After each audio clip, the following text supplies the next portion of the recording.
केला बेचने वाली चुड़ैल।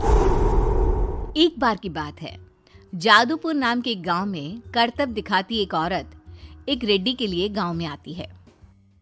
आइए आइए मेहरबान कदरदान, खाइए रोहड़ा के ताजे ताजे केले। कभी खाए नहीं होंगे ऐसे केले, पीले पीले केले खाइए। ये कहकर रोहड़ा हाथों में 4 केले लिए उन्हें सर्कल में जोर जोर से हवा में उछालती हुई करतब दिखाती है, जिसे देखकर आसपास के सारे बच्चे अपने अपने मम्मी पापा से उस औरत के पास जाने की जिद करने लग जाते हैं। पापा, ऐसा तो सर्कस में बॉल से होता है ना, ये आंटी तो केले से कर रही है। चलिए ना पापा, देखते हैं।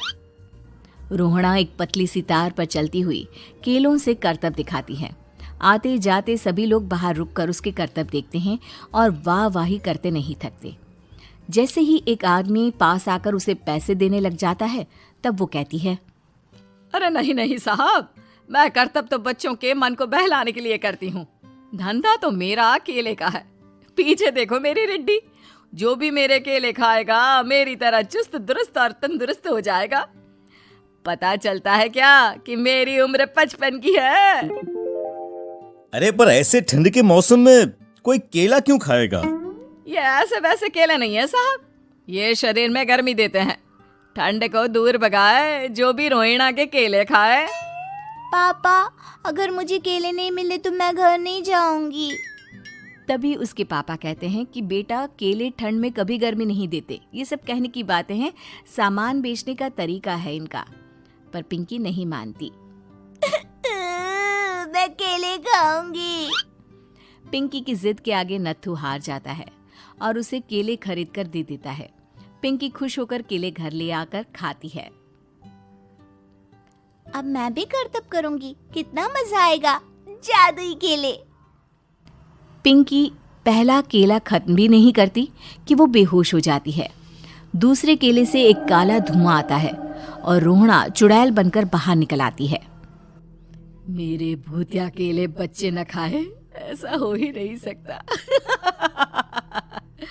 जादूपुर वालों, कब तक बचोगे? आ गई हूं मैं रोहड़ा, जिसका कोई नहीं कर सकता सामना। रोहड़ा पिंकी को गोद में उठाकर काले धुएं में कहीं गायब हो जाती है। शाम के वक्त नत्थू घर लौटता है और पिंकी को घर में ना पाकर उसकी माँ से कहता है, माँ पिंकी कहाँ है?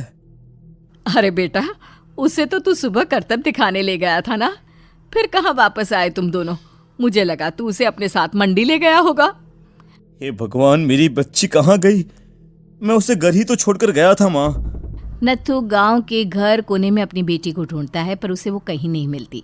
परेशान होकर आखिर रो रो कर नत्थू हिम्मत हार कर घर लौट आता है।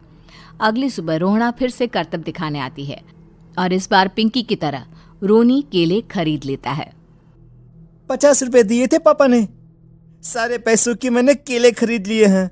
अब मैं भी आंटी की तरह ही करतबबाज बन जाऊंगा। यही सोचते हुए रोनी केले खाता है और पहला अकेला केला आधा खत्म भी नहीं करता कि चुड़ैल उसके सामने आ जाती है।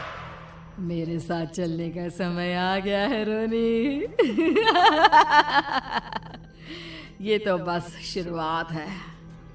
अब इस गांव के सारे बच्चे धीरे धीरे मेरे कब्जे में होंगे, एक बच्चा भी नहीं बचेगा। ये कहकर रोना रोनी को गोद में लेकर काले धुएं में अदृश्य हो जाती है। इसके बाद हर रोज गांव में से कोई ना कोई बच्चा गायब होता, पर ऐसा क्यों हो रहा है किसी को भी समझ में नहीं आ पा रहा था। रोज की तरह अपनी बेटी पिंकी की तलाश में नत्थू गांव के एक तालाब के पास बैठा रो रहा था। कहाँ गई मेरी पिंकी? शकुंतला के जाने के बाद एक वही तो मेरा सहारा थी। अरे उसकी आत्मा कोस रही होगी मुझे कि मैं अपनी बच्ची को संभाल भी नहीं पाया। नत्थू ये कहता हुआ रो ही रहा था कि तभी तालाब में से उसे शकुंतला की आवाज सुनाई देती है। कहाँ थी तुम शकुंतला? हमारी बच्ची और सारे गायब हुए बच्चे रोहड़ा के कब्जे में हैं। वो बच्चों को जो केले देती है उससे बच्चे बेहोश हो जाते हैं और उसके कब्जे में आ जाते हैं और वो उन्हें ले जाकर काली दुनिया में ले जाती है। पर वो ऐसा क्यों कर रही है? ये मैं नहीं जानती, पर उस दुनिया का रास्ता मैं आपको बता सकती हूँ। जहां ये नदी खत्म होती है वहां एक केले का पेड़ है, उसके नीचे एक दरवाजा है, वहीं से रास्ता जाता है उस दुनिया का। ये कहकर शकुंतला की आत्मा गायब हो जाती है। गांव के सभी लोग झुंड बनाकर उसी रास्ते से काली दुनिया में चले जाते हैं और वहां देखते हैं कि सारे बच्चे वहां काम कर रहे थे। पापा मुझे ले चलो यहाँ से। पापा पापा। सभी बच्चे अपने मम्मी पापा से लिपट जाते हैं। तो तुम लोग यहां तक आ गए? क्यों हमारे बच्चों को पकड़ लिया तूने? तुझे शिकार ही बनाना है तो ले, हम सब आ गए हैं, हमें खा ले। नहीं, मुझे बच्चे चाहिए। मेरे बच्चे के बदले तुम लोगों के बच्चे। क्या मतलब?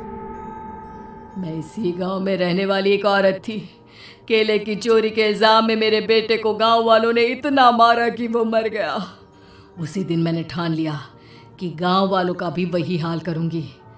कुछ दिन बाद बेटे के चले जाने के दुख में मैं भी मर गई और मेरी भटकती आत्मा एक चुड़ैल बन गई। और फिर मैंने बदला लिया तुम सबके बच्चे छीनकर। बर्दाश्त नहीं कर पाए ना? सोचो मुझ पर क्या बीती होगी। हमें माफ कर दो रोना।